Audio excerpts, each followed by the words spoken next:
Welcome to Zion TV. My name is Diana Lude.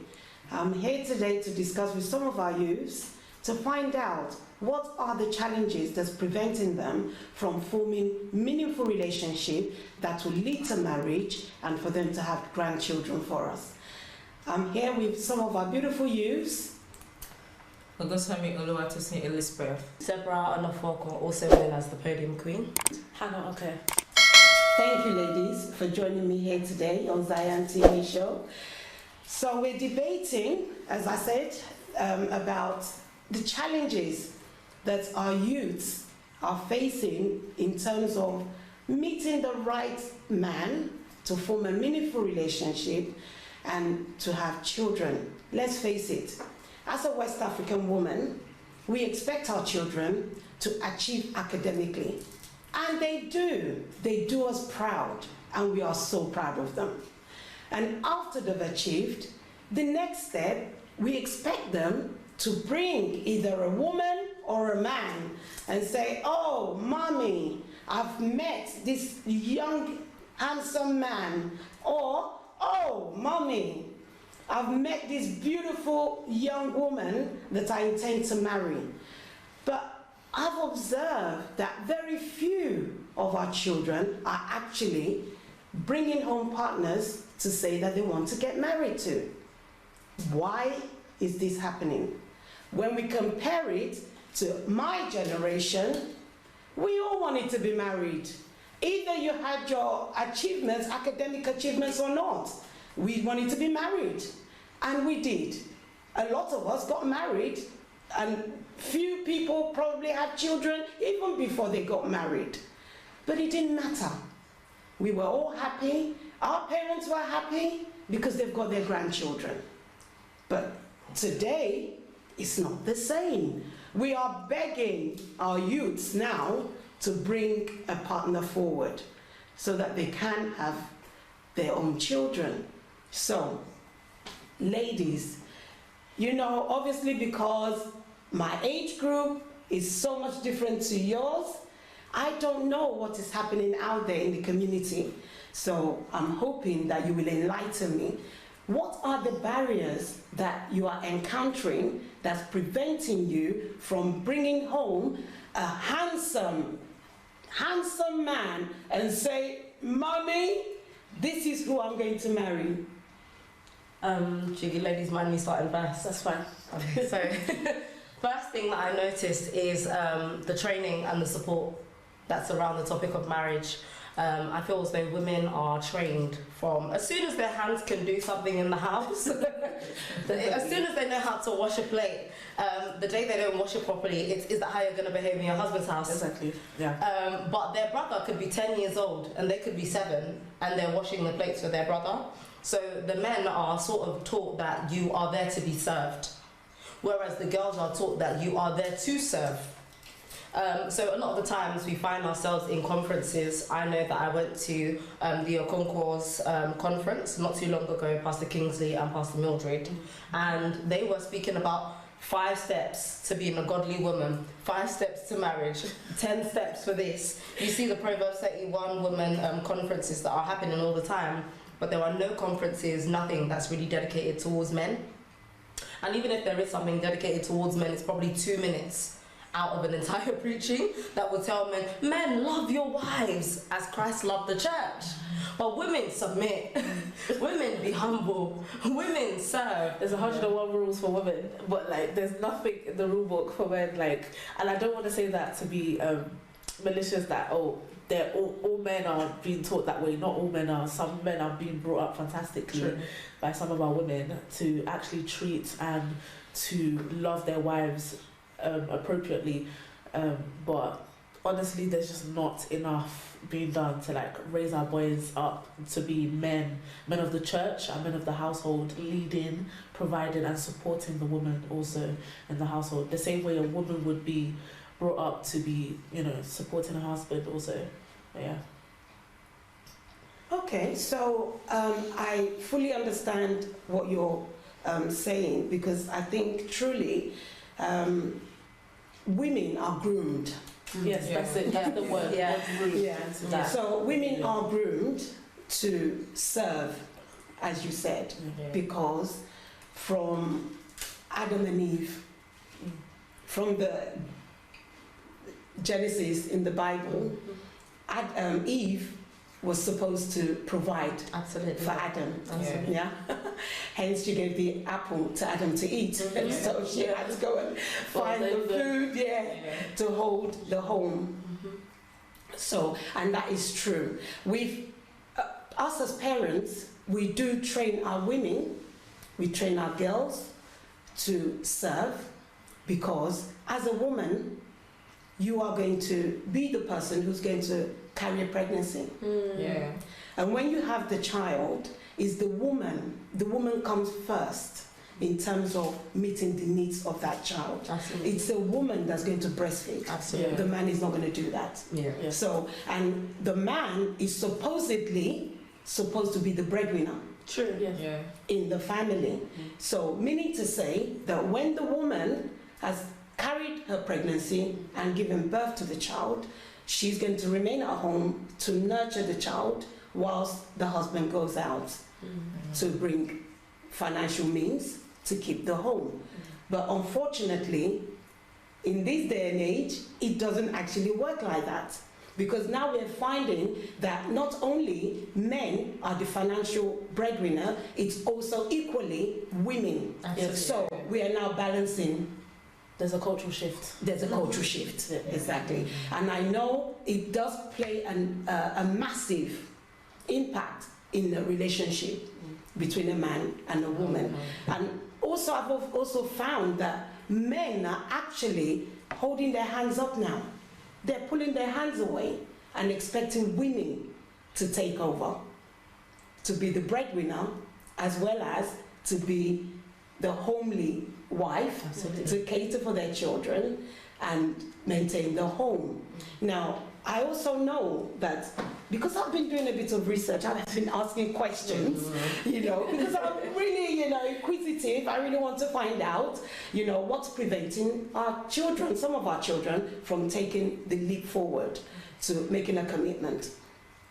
And part of the answers that have been given is social media. How is social media impacting on relationship now for both men and women? So for me, I noticed that with social media, it could be a really big problem. Not only for single people, but even for married people. Social media allows there to be a comparison that previously never existed. So before, if you weren't happy with the way that your partner looked or something about them, maybe they're not dressing very well, or you feel like their fashion sense isn't to your liking, previously you could say, babe, I bought you this dress, or I bought you this, or you would take them out, take them shopping, speak to a friend that you know that can also teach them about how to dress and look good. But now you can easily scroll on Instagram and find a better looking person. Absolutely. Yeah, definitely. Yeah. Even when it comes to women, You just make a trade. So where is the commitment? Because if you're in a relationship, if you are in a relationship with a young man, there should be some sort of a commitment. So, and if the man really loves you, I don't think anybody else out there would interest them.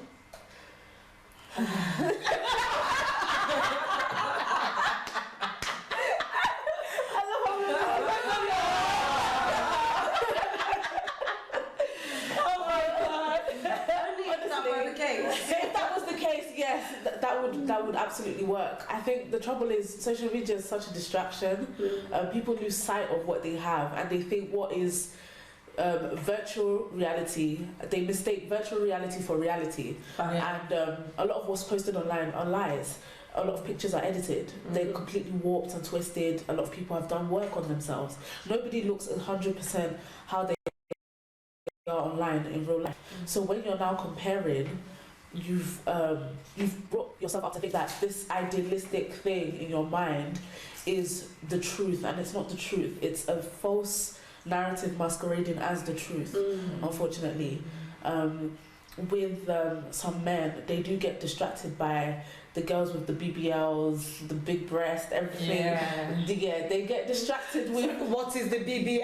Oh, BBL. I don't know what Okay, it so BBL, nobody knows what that is. That is Brazilian butt lift. Oh. So it's when you surgically enhance your buttocks. Okay. Basically. Yeah. And it just gives you a more voluptuous appearance. You look a lot more like shape. yeah, you got the Coca-Cola bottle shape, like Mhm. very exaggerated, enhanced shape. So that is now become the standard. However, it doesn't exist in real life. Like you do have women with a Coca-Cola bottle type of body shape, like very curvaceous, but not to the exaggeration online as it's seen. Absolutely. You know. So I think that's where a lot of issues are stemming from, that kind of comparison, and also on the women's side too. Sometimes we're looking at men, we want the 6-pack abs, we want the 6, 8-pack, 16, in fact, it must be there. Basically, we're looking for perfection, and perfection doesn't exist. So you're saying that that is not a realistic It's not realistic, image unfortunately. And we've of most women. in the digital age where a lot of us have grown up, this is the generation which has grown up purely based on social media. Yeah. You know, without Generation Z have grown up without knowledge before social media. They're the generation that have grown up that have been like, okay, this is what we know. This is what we know to understand in the world. And what they've seen online is what they believe to be true. So they carry it out in the real world, and it just doesn't replicate itself Absolutely. well, basically. It's the same way that when you ask someone, so I just want to do a quick test. What is your sign? Like, if you were saying you're on the phone, how would you say you're on the phone? See, I would have done this. Right? We would all do this. Yeah. Now, my little sister does this. You know, because technically, Because now it's an Apple phone. Oh. Apple phones are. So you do this. Whereas we would all do this. Yeah. Sure. Similar way with the relationship, there are certain things that we would say, oh yeah, this is what you do. But their generation would never. Their generation would never do that. So with our generation, we would say, oh, take me out on a date first. Let me get to know you better. Let's speak. Let's have a word. They would say, oh, fly me out to Atlanta. Take me to Dubai. Why not? You want me? As in a first date. A first date is considered a trip to Dubai, and it's just not realistic. Yeah, or a trip to Nobu. Oh yeah, Noble. Take me to Mayfair. Take me to Hakkasan. Take me to somewhere where you have to spend what you're probably making in a month. Unrealistic standards, basically, have been Yes. set. Okay, so that tells me that some women, not all, some women are more interested in high life living. Yeah, the Yeah, financial value. expensive. What financial value So can I they want gain to- from this person? Right. Yeah. Instead of love. Yeah, instead of a committed relationship. It's a Right. transaction, isn't it? It becomes transactional. Yeah. You know, I give you this for this kind of thing. And it's not with everybody, like I said before. It's Yeah, because I feel most women are after material things. a lot of women Yeah. after material things now. Yeah. You know. And it makes it hard to see the ones that aren't. Right, Because- so yeah. if we're saying that a lot of women are after material things, so are we saying that, so this is the problem that women are having now, you're highlighting. So because of the materialistic views that they have or beliefs that they have is preventing young men from wanting to approach them. Absolutely. Would that be right? Absolutely. Yeah, Now, absolutely. we're in a world where now women are now above men when it comes to success. Absolutely. Yeah. We're doing better than men. More women have gone to university than ever before than men. Now it's the tables have flipped Yeah. basically, and now where men feel they have to compete to stay above or in the game, Yeah. that's where it becomes an issue. Some men feel emasculated when a woman is doing greater than them. Okay, so you've highlighted that women of this generation are more successful academically, Absolutely. Yeah. Yeah. more than their men counterparts are. Yeah. Why would you say that is? I would look at the home. I would always look back at their home and the home life. for a lot of men, they're sort of brought up understanding that the world belongs to them. You know, even the song that says it's a man's world. Yeah. But then they forget the part where it says that it wouldn't be nothing without a woman or a girl. They forget that side of things. I like that. Yes. So they grow up through education, through the education system, thinking, oh yeah, this is going to be simple. I don't have to study this. I don't need to pay attention to the art part of class, or the drama part of class, or geography part of class. I can just pay attention to maths and English or science that I have an interest in, and one day I'll become an engineer, and that's all it is. But women will take every part of their learning and they will sit down and they'll see, oh, what avenue is for me? Yeah. What part am I not good at? And why am I not good at it? Let's figure this out. Like I said earlier during our own private conversations, when I said women tend to have a village. We always create community. Men don't tend to create community. So by the time they're aiming to get somewhere in life, especially when it comes to academics and revision, like we went to the same university, when it comes to revision, you'd see that guys will tend to struggle by themselves, or they'll have one or two friends that may help out, whereas girls will have an entire group of friends that are studying the same thing. We want to excel together because we've seen what it's like when men excel and women don't. Yeah.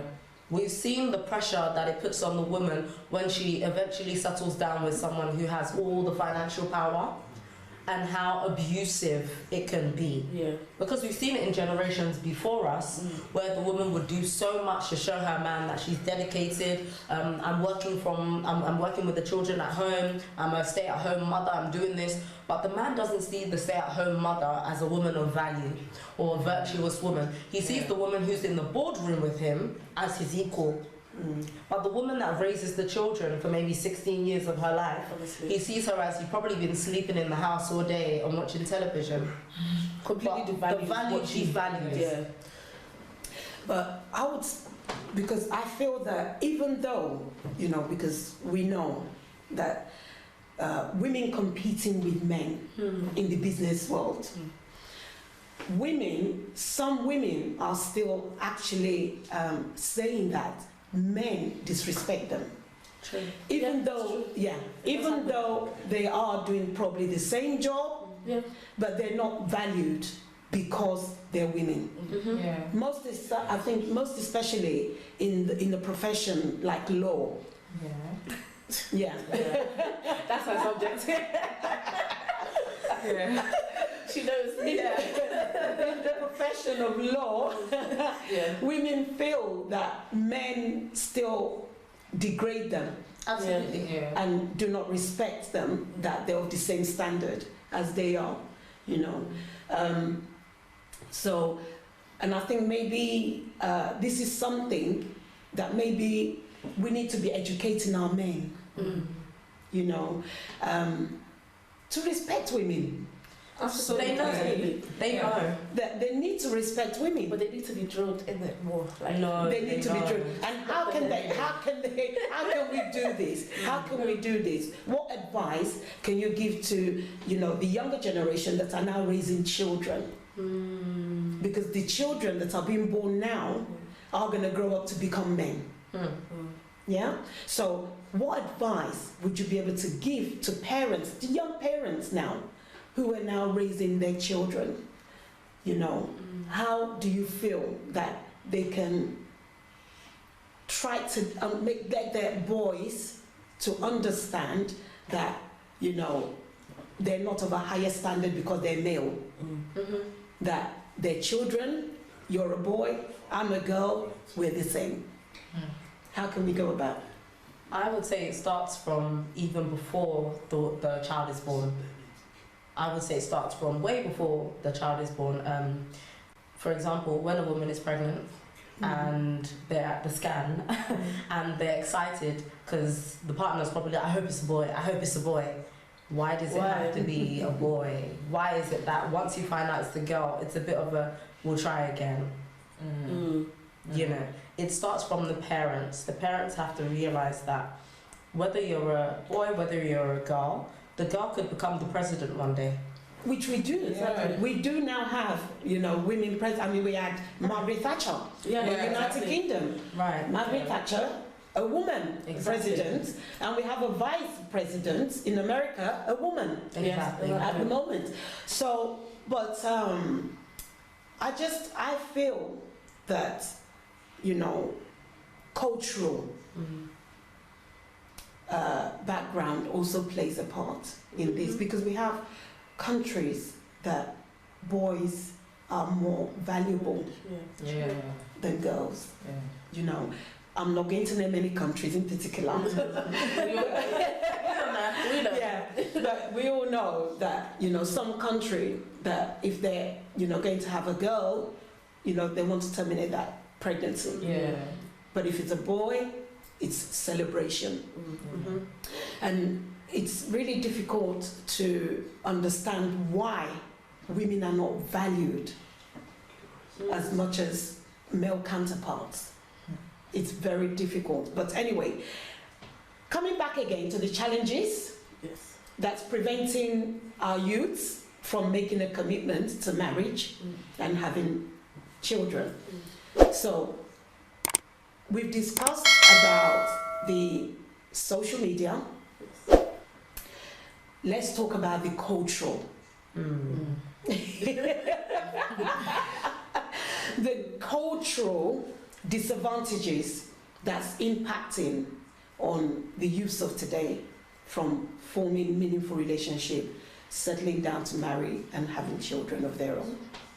I'm going to start off with the go to university, and then straight from university, where's your husband? But you weren't allowed to have a boyfriend the entire time. Oh, that's me.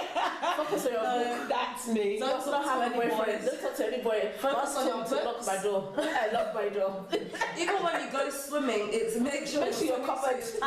So no swimmer goes there when you're pregnant. Be very careful. Nobody should touch your husband's glory. They shouldn't touch your husband's glory. Don't let them see it. Don't let them see. There's a lot of fear mongering going on. There's a lot of it. It happens traditionally, but it also happens within the church. Oh yeah, definitely. Within the church as well, because women are taught that if you are to be considered as virtuous or honourable, you need to protect yourself as much as possible. And sometimes it goes from protecting yourself to wasting your own time. And by the time the pressure is then put on the woman to then settle down, find a partner, marry, she doesn't even know how to have a conversation with the opposite sex. Because the only people she speaks to is either her brother or her dad. So unfortunately, it turns out to be abusive sometimes, or it turns out that girls end up in relationships with people that are similar to family members, because that's all they've ever known. So when it comes to the topic of marriage, they're like, yeah, I don't want to go near that, because if this is the marriages that I'm seeing, this is the examples that are given to me, I don't necessarily want that. Or if sex is so bad, if pregnancy is so bad, if all of these things are so bad, why do you want me to do it at 25, but it was bad when I was 21? What's changed now? Oh, because I've got a degree in my hand and I've got a job, that's what changed it. I could have got a degree earlier when I was younger and had a job. What then now qualifies me to now be ripe for marriage? They haven't been prepared. You're right. So, because I know with my children when they were growing up, as a parent, I did used to say to my children, don't bring no girl to me and tell me she's pregnant. I don't want to know. This is the time for you to concentrate on your education. Academic. You don't need to talk to no girls now. So this was my conversation with my children. And then when they got to the point that they achieved their academic and it's now time for them to bring somebody home, I'm now saying to them, well, what's going on? Why haven't you brought a woman to me? You know? And then just as you said, they've reminded me, well, Mommy, you told us don't have interest in any girls when we were growing up. So we didn't. And we concentrated on education, and now it's difficult. You know, you can't just go out there and just pick any girl. Right, exactly. You know, so I fully understand what you're saying. And I think having learned from my children and from what you're saying now, I think it would be good for, or should actually I will ask you, what as you know, the youths coming up, you know, how should we as parents advise our children when they're growing up, you know, for them in an appropriate way, for them to fully concentrate on their education in order to be able to achieve, because that's important, and at the same time allow themselves to be able to form meaningful relationship that does not have to lead to pregnancy at, you know, a very young age. So what advice can you give parents now how to do it? Because obviously, you know, I made the same mistake, which is what you're saying. I also did the same, and I have to admit that yes, you know, I'm guilty in that, because I did, you know, preach to my children, stating to them, you know, you should be interested in girls, you're too young for that. You know, you're too young for that. You should concentrate on your education. You know, you need to achieve. And I was preaching to my children, because they're boys, that as men, you have to hold the fort. Yeah. Right. Yes. But you are correct. You're correct. Okay. You're correct to prioritize education up until a certain point. I think for me personally, what would have helped in my household would have been having a transparent conversation with my parents. True. Them creating a safe space to be able to be vocal and come to you about any issues I had regarding relationships, how to find your right spouse, how my parents met, like understanding, okay, this is what my parents did, this was the correct way, this was the wrong way, this is how to navigate relationships as a Christian woman, right. You know, intentional dating, things like that, you know, all these things that we want to carry on and pass on to our own children. There should have been a safe space for them to like discuss it, but when in a lot of African households it's quite a taboo subject. I remember when I was younger, when I was a teenager, having sex ed class in secondary school. I couldn't tell anybody about it. I couldn't talk to anybody. I said, hey, if my parents find out I did sexual education at school, I'm done. Oh, my parents said I can't even have it. I'm done for. My mom saw, they used to give us they gave us this sperm key ring as like a you got it too. They gave us one sperm key ring as a like souvenir or something like that, just to like, you know, keep our mind at ease, like just and my mom was like, we shouldn't tell my dad, like don't let your dad know that you've gone to this class, because so promoted it. Yeah, so your mom actually told you that. Yeah, my mom told me don't tell your dad, because he will have a fit, you know, and Loki he did, you know, because they also give you a free condom. They also give you a free condom just in case just so that you're safe. And how old were you then when you were having this? We had that's year 10, isn't it? Yeah, year 10. You have sexual education from like year 9, year 10 in most secondary schools in England. So, and before then you're learning about puberty, how your body is changing, even puberty too. I didn't know like what was going on with my body properly, like until school was telling me. I never had a conversation with my mom that okay, your breasts are gonna start getting bigger. I didn't. You're gonna start growing womanly hips. Your period, things about your period that you wouldn't know. You know, from a mother's perspective, I would have loved that kind of information passed down, and I'm sure a lot of men would have loved their fathers have an input in like how they would be like growing up during puberty and then into adolescence and becoming an adult, a fully grown man, and understanding, okay, this is your role as a man in society, this is how you will assume the head of a household, you know, and then there goes into that other branch of, okay, there's broken homes where there's no father figure or mother figure to guide that child into that correct stage of their life, so they then become lost, you know, so there's that side of things as well to consider. But for me, safe spaces to have open discussions about this, kind of like how we're doing now, but for 10 years prior would have been great too. 10 years prior would have been fantastic. It would have been lovely. It would have been lovely then. It would have been lovely, yeah. Okay, I feel like before going to the parental advice for the parents, I feel another challenge or another barrier is maybe communication and trust. That's it. Trust and communication. You know, while communication can be either verbal or non-verbal, Yeah. depending on the partner, you That's true. understand? Yeah. Yeah. So the way you talk to your partner really matters and goes a long way. You get, not like using a commanding tone. You get. True.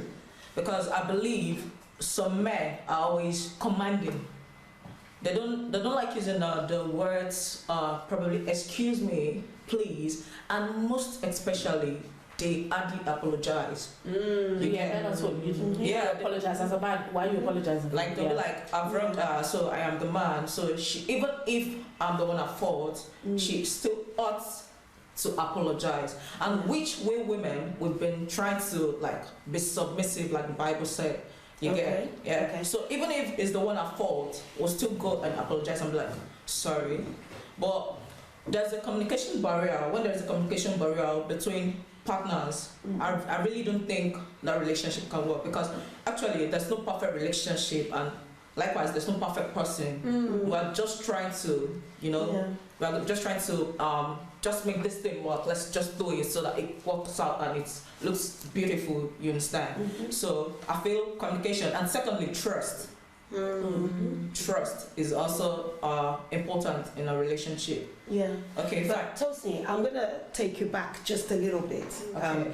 because the part that Anna and Deborah were talking about is going back to, you know, when they were younger, yeah. puberty, and learning at school sex education, which, you know, parents really do at home, and how beneficial it was for them when they were at school to have had that, you know, sex education, because it taught them a little bit about their body and how their body is forming, you know, as they're growing into teenagers, you know, different parts of the body that's going to change.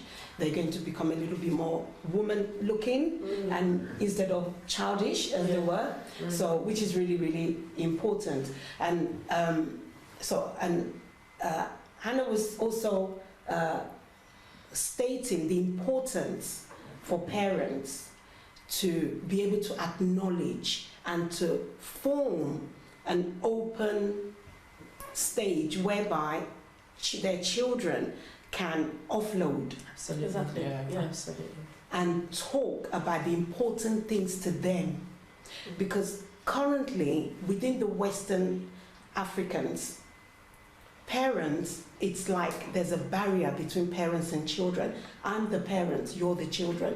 You do what I tell you, and you listen to me. Yeah, absolutely. That's the way it is. Yeah. So the point that you're trying to bring across now is going forward for parents, the younger parents that are growing up now raising their children, to have a platform for their children to be able to open up to them, to be able to talk to them about any difficulties, challenges that they encounter as they're growing up, because currently it isn't happening. With your generation, it did not happen. With my generation, it did not happen. We just had to worship our parents and listen to what they have to say.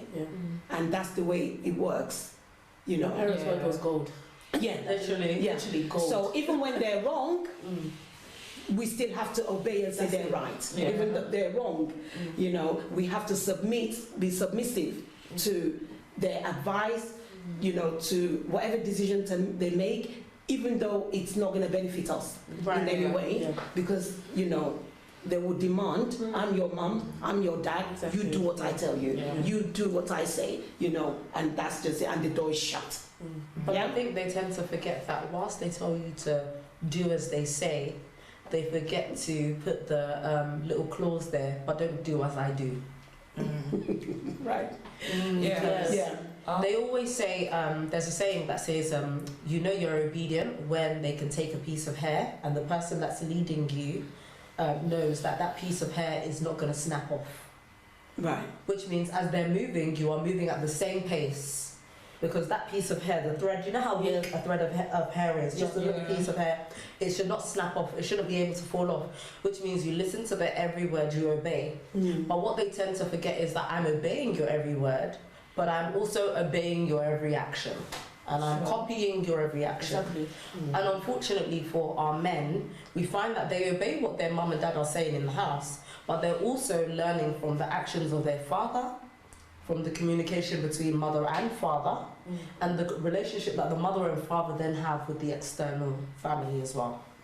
So they learn from all of those things. So you get guys who are like, oh, I love my mum to bits, she's been put through a lot, I would fight tooth and nail for my mum, but I will still cheat on my girlfriend and my wife. So how does that work? But they carried it from somewhere. They It's carried learned behaviour. Every child is a product of their environment. Yeah. So it's all behaviour that's been learned from childhood. Absolutely. If they've seen their father doing it, majority of the time they will continue that cycle, you know, and so forth and so forth. Then it now becomes a misogynistic thing that women carry amongst themselves, that all men cheat. When it was learned behaviour from somebody, another generation did it, and the generation after that did it, until it became a normal standard that everybody adopted as truth. So it's having discernment between those two things, and the man having to have discernment in himself that, look, this behaviour isn't correct. Right. I need to be able to do things better for when it's my turn to be the head of the household and assume my place as a man. I feel in West Africa, there ought to be a parent-children relationship. I think they have something like that in Africa. But currently speaking, I think there are two sets of parents. The one that is willing to listen to the children. Do we have that? I feel we do. There's some do. In West Africa, do we have that? Yeah, we do. That's what I said. We have two set of parents. The one that are willing to listen, and the other one that's like, oh no, I'm busy right now, you can't talk to me. No. Like, all I've got in my head is just work. Yeah, you understand? So I probably am having a challenge as a child, and I also speak with my busy parent. I really don't go out, and I really don't know how to discuss with them because they are not willing to hear me out. Right. You understand? All they have in their head right now is how to put food on the table, how to provide for me. Even if I'm finding things difficult right now, who do I share it with? I end up at the end of the day sharing it with friends, and they try to lead me astray. You know. Exactly. So that's the two set of parents that I think we have. But then again, something that you said there, which I literally I took it right out. Why are we almost 30 and we're still calling ourselves children? You are women. And this is the reason why we're having this topic. That's why we're debating on it, because obviously you're grown women that should be, you know, ideally married, with children now, you know, but it hasn't happened. And hence the reason why we are trying to find what are the challenges that's prevented you from forming meaningful relationship that will lead to marriage. The adultification of young black women has been going on for centuries. Yeah. If a young black girl, as you said, her body starts changing, no one's telling her why her body's changing. But as soon as a male family member is going to come over and visit, go and wear long trousers, go and wear a long skirt, hurry up and cover up. And the girl is now feeling as though my body must be bad. Something about me must be off. Something is wrong. For them to say, oh, cover up, oh, your dad is going to come downstairs, your uncle is coming through the door, oh, your brother is going to see you. Why not tell her that this is the way the world is? This is how it looks. You can't tell an 11-year-old or a 10-year-old or a 9-year-old that, oh, you know, you're basically a woman now, but have no womanly rights. You have no say. Your body is changing. You could get pregnant at any time, any day. It should someone have intercourse with you. But you will do womanly duties around the house, pick up after people that are way older than you. You started off being a wife from the age of 10, 12. So by the time you do get to the age where really you should settle down and everything, you're exhausted. You've already been a housewife for a very long time. Oh my goodness. You know what I mean? You've been a housewife for a very long time. And then now they're supposed to then wrap up marriage to you and say, this is now a new gift, a new task. As some people say, oh, marriage, the only institution where you get the certificate first. And then it's exam after exam until your dying day. And that doesn't seem like, it seems like a scam. It doesn't really seem like the best offer, because if it was brought in a different way, where you're growing up and someone says to you, oh, my daughter, things are going to change, however, but this is how you handle this. You may feel this way. If you see a guy, you like a guy, you feel any way about him, let your mum know. And I'll tell you what I think about it. I'll let you know how to go about your emotions, managing your emotions as well. Yes. Because unfortunately, the generation that we have now, some of them don't even like men. And their parents will be like, why are you marrying? Why aren't you marrying yet? But they can't say, I'm not into men at all. And in fact, they were into girls from the age of 13, but you never had a conversation. So we're talking about sexual orientation. That's now coming into sexual orientation. So sexual orientation it's a very big topic to debate on, and because within Western African culture, it's not accepted, in so many ways. So I think we would have to have another debate. That's true. Regarding topic for another day. Regarding that, but I do totally understand what you're saying, that within Western African culture and some other cultures, it's not, excuse me, accepted.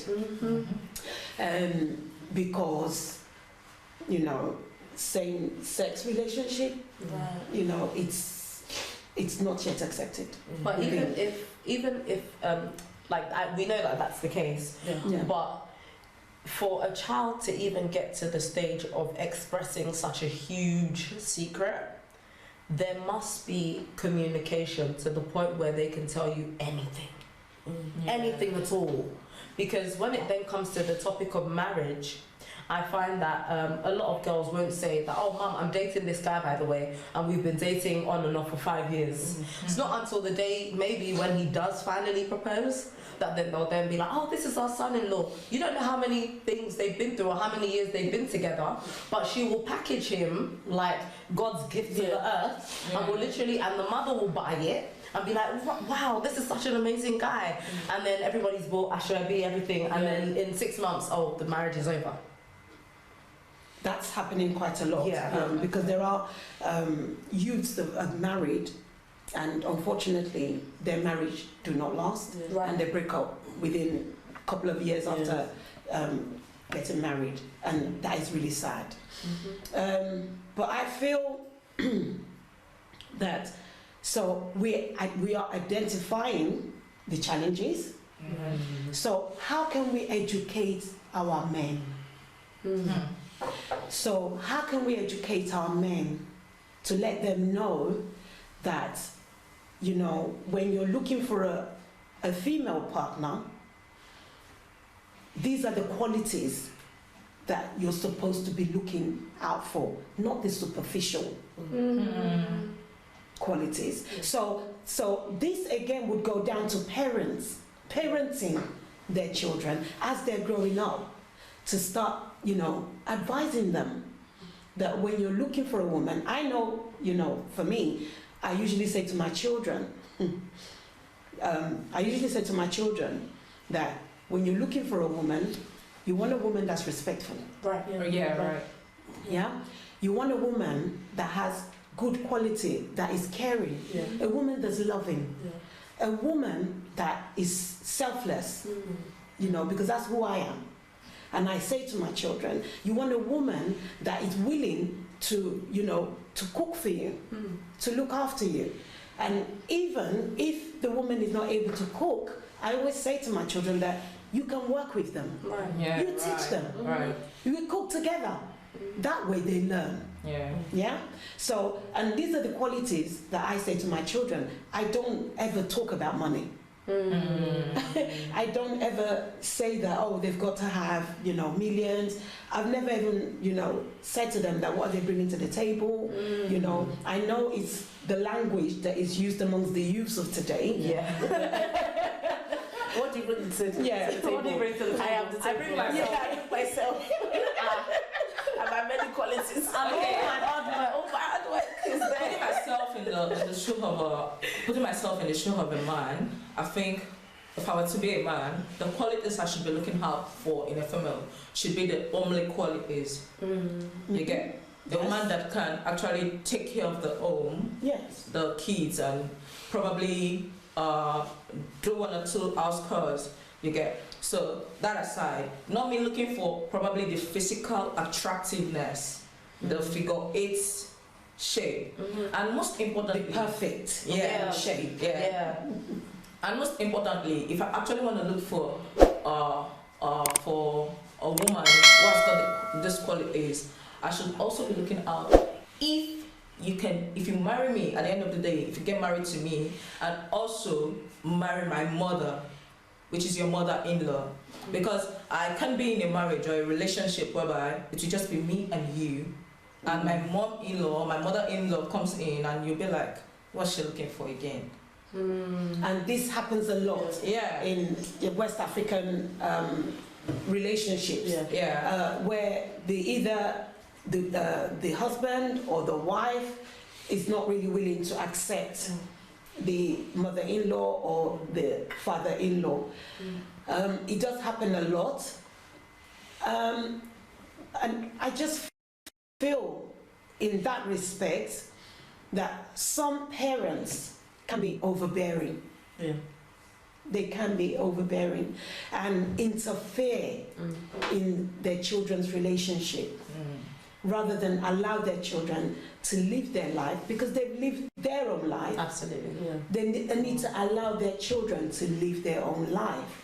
And, but some parents, they feel that they have the right to dictate into their children's marriage. Yeah? Which I, for one, I do not agree with that. I don't. But then, my thinking is probably different because I wasn't raised in Nigeria. Yeah. So I was, in the beginning I was there, then I was brought here as a child. So I grew up here. Absolutely. So I think in the westernized ways, as compared to the West African cultural beliefs. So, so that can be a difficulty as well, and it makes a big difference in relationship between a man and a woman, because parents have actually hindered some marriages from happening. Sure, definitely. Yeah. Seriously. Yeah, because the mother will say, not over my dead body. Yeah. It's not going to happen, not in as much as I'm alive. Because they don't like the woman. Yeah. Right. And there's nothing wrong with her. That's the worst part. 9 times out of 10, there's nothing wrong That's with the the woman. The worst mom part. just does not like her. No, or she's not ready to let go. Let go of him, yeah. There's some mothers that really carry their sons as their husband. Yeah. Sorry, say that again. There's some mothers that carry their sons as their husbands. Yeah. Especially it happens a lot in the Which is a single parent home. single parent households, Right. where some women feel cheated by life. So they use their sons as their prop, like, oh, this is my Replacement. husband. This is like a psychological means. It's not outright them saying this. It's just the actions and their words, their behavior matches up with, you're using your son as a crutch. Like, he is your husband. He is somebody that helps you. Usually in those types of households, the boy is provided for the mom. Absolutely. He's always there for her. Yeah. Always coming back for, I don't know, Sunday dinners or whatever it is. And then a lady comes along and the woman, the mother feels cheated. She feels like, oh, you're trying to take my son away from me. You're trying to, distance us from being together, that kind of thing. So it becomes a competition, exactly, where they're fighting with each other. And then the husband is just sitting there and he's just like, he doesn't say anything. Well, the woman's son, he doesn't say anything in that situation, and I think that's wrong. So it's having to address that situation, There are situations where the mum may even still be married to her husband and they live in the same house, but she still feels as though her son is the version of the husband that she would have wanted. Right. Yeah. Or she's in the home with her husband, but she's still a single mother. She's still a married single mother. So that's a new term. That's another new thing. Yeah. Oh, I've never heard of that one. Yeah. When So you're a single married woman, yeah. Woman. So Yeah, basically, so the she's a husband single becomes mother. passive. Yeah. He's not doing what he's not assumed the role he should have assumed. So then the son, the next generation, continues, but he assumes the role in which his father should have assumed. Yeah. So it becomes another like strange dynamic that a new lady who's coming into the house to try and marry that man has to try and fight against. Right. And some women don't want to put up with that, so we're just like, why Why would I stress myself? Why would I hold my breath for this Yeah. type of relationship? I don't have the patience for that. A lot of us nowadays, we don't have the patience to put up with mother-in-laws and father-in-laws like that. Oh, so no, not anymore. not anymore. Not anymore. Yeah. You know. Well, I have to be a devil's advocate in this, in that I fully understand what you're saying, Yeah. and there are parents, women, mothers that could be that are like that, actually they are.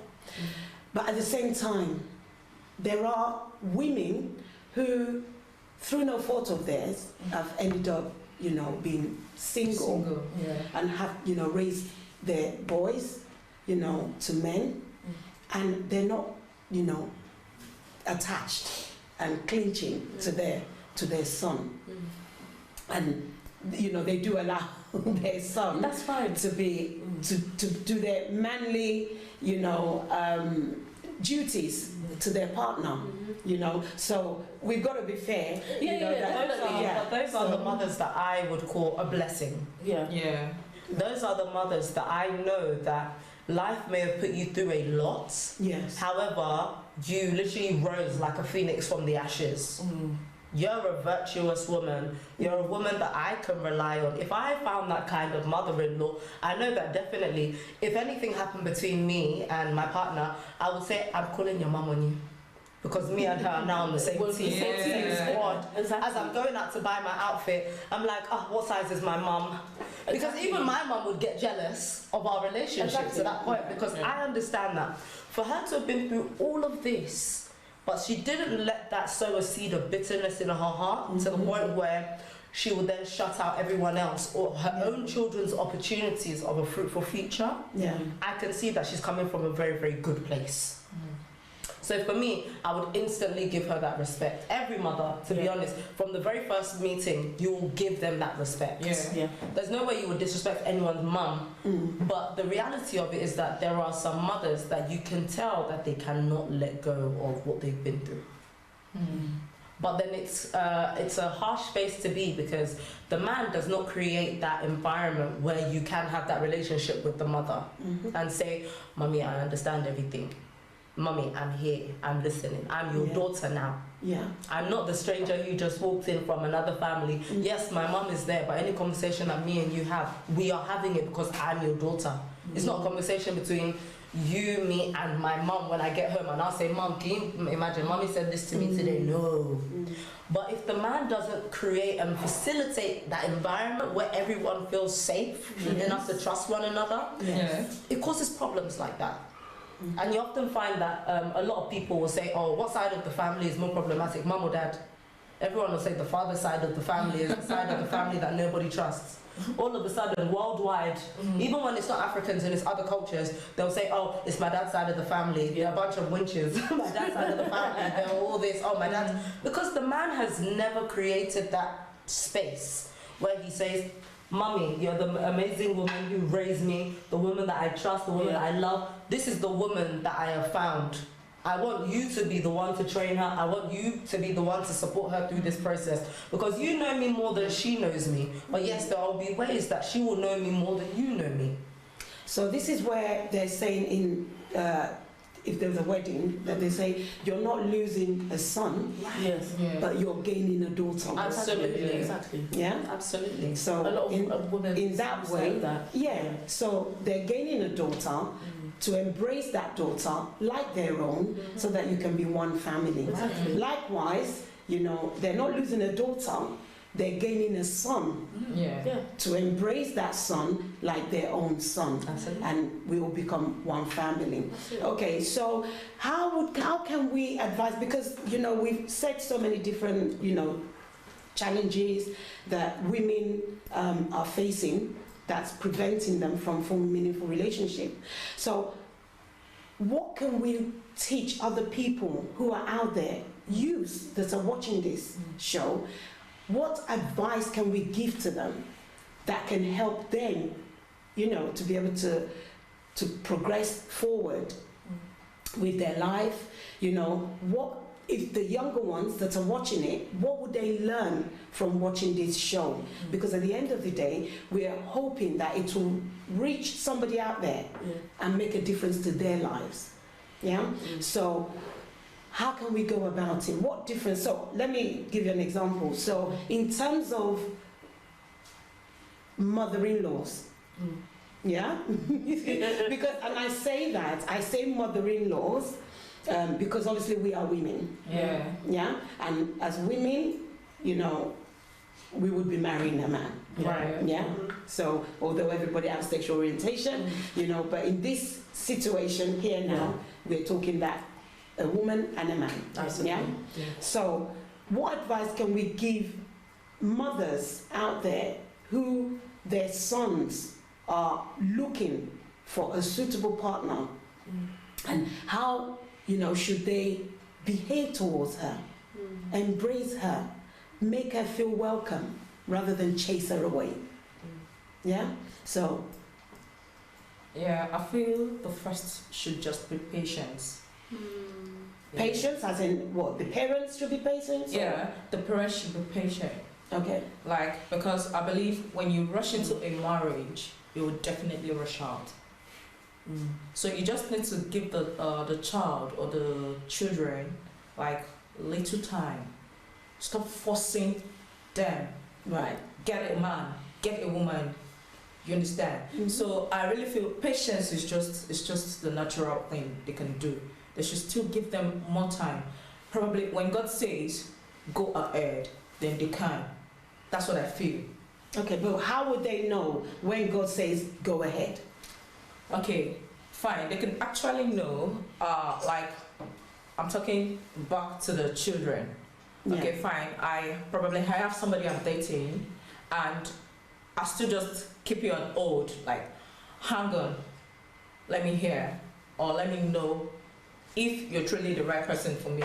Then before I can take the necessary step, probably maybe taking you to my parents and letting them meet you. You understand? So how are you going about that? Are you praying? Are you going to somebody to seek advice? How are you going about it? You can actually do this through prayer. Right. You can do this through prayer, because I don't believe in you seeking assistance from somebody, since you can just actually communicate to your God. The way you communicate to Him and He answers you. Probably through dreams or through revelations. So I believe you just need to pray about it. Okay. For me, when it comes to the parents, and going back to the question, the way that they approach the person that their son or their daughter is dating, that they're bringing home, I would say the very first approach should be try and gain trust, try and build trust. That's the very first thing. And of course, be yourself. Be yourself. There's no sort of assessment card. There's no sort of, oh, she's coming in, she didn't kneel down to me straight away, that's 0 marks there for you. Oh, she saw me in the kitchen, she didn't stand up and offer to help me cook, that's 0 marks for you. It should be, let's see who she is, let's just see how she is. This is the first time of us meeting. Also bear in mind that as you are meeting her for the first time, she is equally meeting you for the first time as well. So you all want an environment where you both feel okay to be yourselves. She would have been told from home or even through TikTok or YouTube, oh, be respectful when you come in, bring a gift or something. There are things that she would have been taught, and of course she's going to come into that environment feeling nervous. It's either she's going to see that environment as a lion's den, or she's going to see that environment like a meet and greet. Depending on how the mother or the father invites them, welcomes them into the home. If they invite them warm and friendly, of course, you'll see relaxed shoulders straight away. They'll be, oh, good afternoon, ma, good afternoon, sir. Even if they don't kneel down all the way, by asking the girl, where do you come from? She may say, oh, I come from Ghana. Or I come from, it might not be Nigeria, because even for, I think sometimes Igbo people, they don't kneel down the same way Yoruba people kneel down. Or dobale the same way that Yoruba people dobale. It might just be a difference in culture. But for some people in the past, like just experiences of other people, they'll say, oh, I met my mother-in-law and I just bowed my head a bit and she just took that as, oh, this girl's disrespecting me. So you're saying that parents should be acceptance of the partner that their child brings home, their cultural differences, be, accepting of it, and it doesn't necessarily have to be of the same culture. Right. Just give it a little bit of time, basically. Sorry for cutting you off. Just give it a little bit of time to assess the situation, assess who the girl your son has brought home, or who the man your daughter has brought home is. Assess who they are as an individual, as a person first, before doing a checklist of respectability politics, things that they need to have checked off to respect you in the household. Yes, we know in West African culture there's a way we greet our elders, but not everybody has grown up the same way. So you have to give a little bit of grace, a little bit of an allowance, and a bit of patience on the situation, and then you can voice your concerns to your son or your daughter about, okay, this is how I've seen this person. I didn't want to say anything initially because I didn't want to scare them off. I just wanted to make sure I understood who this person is before I said something. And I think that's where some of our parents might miss it, in scaring off our spouses or potential spouses. And I also want to say that through the actions of the parents, they tell the person, the girl or the guy coming from outside, whether they trust their child or not to make a decision for themselves. So for some parents, as soon as the girl comes in, the mother's already rolling her eyes like, oh, you don't even know how to pick a girl. You don't have good eyes. And the girl will then pick that up as, oh, so this is an insult on me, number one. But also, your son doesn't even know how to pick a person, which means, can I even trust your son? Does he know whether it's me he wants or not? Am I the type of person? It will then create the question of, even for the child that's bringing their partner, even they will feel as though, so how many people is it going to take before you finally let me settle down? It will go from, maybe mom doesn't like this person, let me bring another one, to she just doesn't want me to have anyone in my life. Because it's a slow progression, and I see it especially with people that are in their 40s that are older than us, and they're still not married. A lot of the men are still not married, but nobody asks them why they're not. But then for some of them that you ask, they'll be like, there's no pleasing her. No matter how So I just have baby mums everywhere because there's no pleasing her. She loves the grandkids, they come out looking right. But the wives, they never seem to come out in the exact layout that she wants because nobody's going to be her. Okay. Even she may not like herself some days. Do you know what I mean? That's a shame, isn't it? But thank you very much, ladies, for your time. Thank you very much for your advice. And I'm sure somebody out there will be able to learn a thing or two from the discussion that we've had today. Thank you for watching Zion TV. Please subscribe, share and like. I'll be bringing another show where I'll be speaking to the youths, the male youths of this generation, to get their own view. Thank you very much for watching. God bless and have a good day. Bye.